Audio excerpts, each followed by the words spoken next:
Hello everyone. So this is the very first time that I will be recording for a daily devotion, and I will start it off with this one. And time check, it's already 12 a.m. Exactly 12 a.m. guys, and it's Tuesday, May 24th, 2022. Alright, so as of this time, I'm going to start off with this one. Actually, I'm quite interested to take off videos recording of myself having of this devotion, because since I'm not working anymore into my previous job, in which we have our morning that is daily devotion, and so I want to work it out even just with myself, like even if it's just myself, I want to work it out even if I'm not already a part of that institution, because that is it is somehow important to me. And I don't know, there's just really in the devotion that I've got to learn a lot of things, not just things that surrounds me, but also a lot of things that talks about me. So for this one, the title is Unforgiveness and Hate.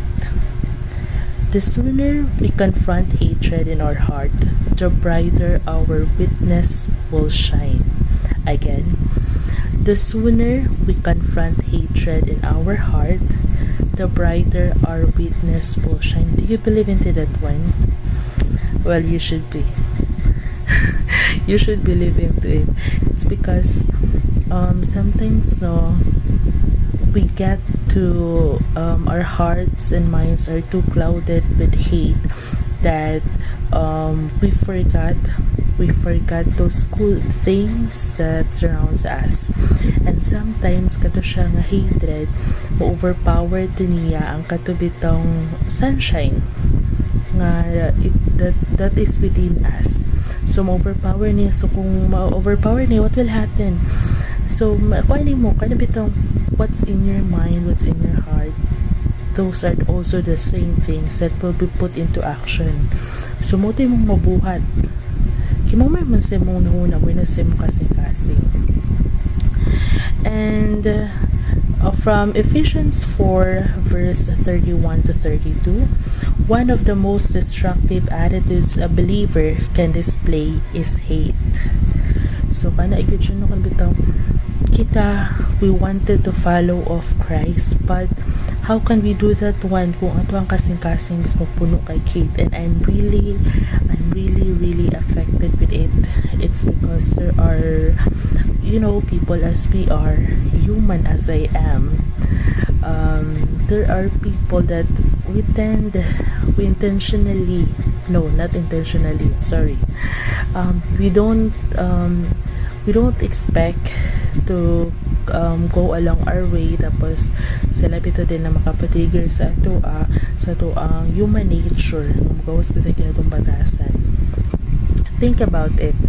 How can the light of Christ shine through a life that's shrouded in anger, bitterness, and malice? Such a doesn't reflect a positive image of Jesus to non-Christians. So we keep on claiming that we are Christians, pero those things that in fact from the very first thing, kabalo na magita nga dili na siya maayo nga pamatasan, kabalo na ta mismo nga anger, bitterness, kana siya ng mga feelings, attitudes, wala na siya maayong dili na siya how would I put this into words? Wala na siya maayong butang para magbunga sa usapot ka maayo. Ang mabuhatan na sa imuha is self-contained kasi mong anger. So what will happen if self-contained kasi mong anger? Of course, nandun ng mga suicidal thoughts. Nanap rin ng mga negative thoughts nga, no one really loves me like this and like that. There are things of this and that. No, so those are those things dili gyud siya iya sa Ginoo. And of course kabalo naman ta, pero nganong naman gyud na siya, nung mugawas gyud siya nga batasan, mugawas gyud siya ng mga feelings.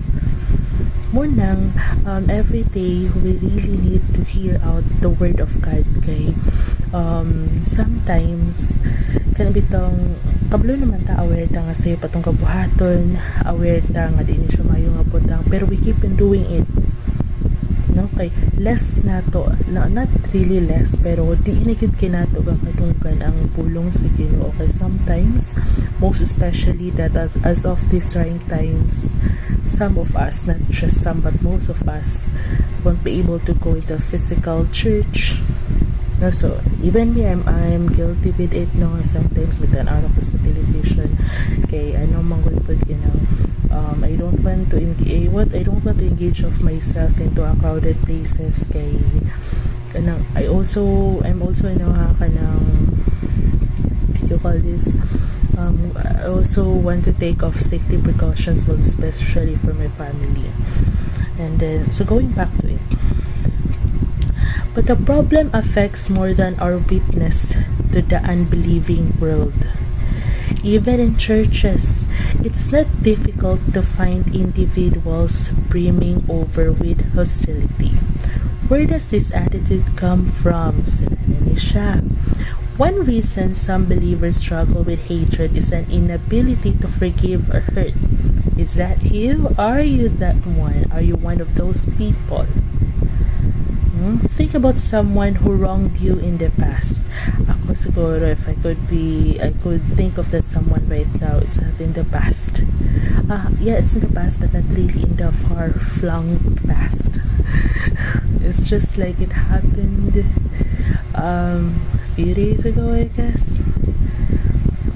And ask yourself these 3 questions. If you hate someone, you cannot shake the memory. Nanan na yun na sa tunguna, guys. Does the same play out in your mind over and over? So, butang nato ka nag-away mo si masibling. No? Kanang tapos, kung siya, I hate my sibling, I hate my brother, I hate my sister like this and like that. Does that particular scene, na-hate mo siya, maybe ka na mag-awayan mo sa kabutang, kabalik-balik pa sa imong huna-huna? Okay, so I will leave you up that question muna. If you hate someone, you cannot wish him or her well. Is that true? Diba, usahay kay manuno pa yun ta. Cursing out people, samot na because the enrage of our anger. Do you want the best for a person who has hurt you? Probably your answer would be no. Okay, diba? Nakasala sa tuan ng tao tapos sa lugar umiingon tamay. You know what? I've known a person, paan mo siya kanang what do you call this one? She is living off a Christian life. And she works on herself to becoming of a follower of Christ, no. Bitang in rage of anger dili kanya ignon nga mamatay na unta ka. What she would say, what she would rather say is that God bless your heart. So I hope, even I myself, I hope that I could work on it as for myself good. And then this one, if you hate someone, you want that person to hurt too. Diba, nana? Do you secretly desire for this individual to experience the pain that you suffered? Okay, so actually, I could apply into this one. Katubitang sa magwad siblings. Namin ito yung pagawas niya statement nga 34 years of imprisonment, if I'm not mistaken, ha. So, panabito siya nga, of course ako, I personally take off this one. This does not involve any industry or any other person, but it's just on me. Kanang, it's somehow quite devastating on the side of the parents. Mao nilang duha ka anak na wala, and then just to know 34 years nga life imprisonment. In such case, pila pa edad nila karon, so 34 years, tungtong sila 18 na hindi man pwede ma-imprison ng 18 below. So kanang I could remember nag-shout iyahang ang mom at magod siblings na unta mabatian nila mudoble sa ilaha, somehow like that. I could not really what you call this one, verbatim nakalabito kung unsa ilang nabatian at that time, kung unsa ang kasakit nila nabatian at that time. She hopes nga mabatian gyapon adto ng mga katong nagpatay siyang anak. So mo na siya mga tawhanong pulong, tawhanong panghuna-huna. And then we cannot say mapod nga hala ano yan naman yung gipamulong na iya na siya sa demonyo. You cannot say of that one. You don't know. You cannot judge of a person, most especially if you don't stand on her or on his shoe. Okay, nailahi itag coping ability, most especially sa atong emotions. Inana no, pero in this question, do you secretly desire for this individual to experience the pain that you suffered? Tawhanong huna-huna, yes. Pero because we wanted to be a follower of Christ as much as possible, kung kaya no, di na to kugso na tong kaugalingon kay makabalo man ang Ginoo pinuhusra or dili na kung kaya nato, di ba? Kay kani bitaw usahay ang tao manggod ato ignon nga pasaylo nato mayon din ang tao dahil nga di man ko Ginoo karon pasaylo diretso wala siya no na pero sige lang inana siya naman sige lang iampo lang yun nato na sa Ginoo na mabutang kay wala man ko tay hold, most especially sa other people bitaw nga na ilang panguna-una in which iba na sila ma-blame na. Okay, so moving on. Have these questions revealed any hidden animosity in your heart? Diba? Makapanghinuklog ka, makahuna-huna ka ito ng mga pangutana. If so, don't leave out. Don't just leave out right after you listen and watch in this video without saying of a thing. So I hope this time you're going to meditate. Okay, meditate on Ephesians 4 verse 31 to 32.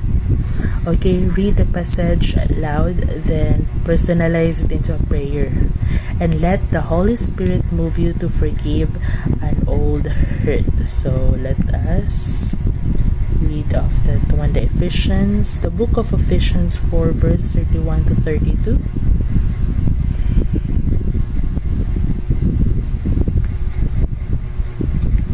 Okay, let all bitterness and wrath and anger and clamor and slander be put away from you, along with all malice.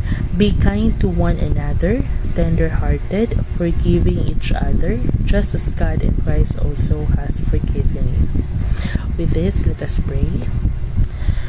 Our most gracious and loving Heavenly Father, I pray to you that as I end off this devotion, may all the people who are watching or listening right now for this one, as my first ever devotion, may you heal them from all the pains they are currently feeling of right now, from all the hurt that they're currently feeling of right now, Lord. Lord, grant them the spirit of wisdom, the holiness of truth, Lord God, that we may be able to walk along in your path, Lord. And Lord, guide us throughout the way and lead us not into temptation, Lord God. Lord, we offer everything in our life. Lord, wala kami dili karon kung dili tungod sa imuha, Ginoo. O Ginoo, hinaot namo Ginoo nga ang tanan namong buhaton musuon sa imuhang, musuon sa mga angay nga buluhaton, nga makapahimaya sa mga Ginoo. O Ginoo, we're also praying for the people who are currently hurting right now sa tanang taong nagkaagi kami kasakit, Ginoo, physically, mentally, spiritually, Lord. Heal them, Lord. Grant them the softness of heart, Lord God, nga mubalik sila pagtawag sa imo kay Ginoo. With this we all ask in the mighty name of our Lord and Savior, Jesus Christ. Amen. That's all for today's video, and see you by tomorrow. Hopefully that I could have this daily devotion every day. Siguro I could have this every day if na lang ko dili sa CDO, if not kay still in CDO pero bukid mo siyang area, there's no internet connection in there. So anyway, that's all, and I would like to wrap it up. Bye bye, ciao, and God bless.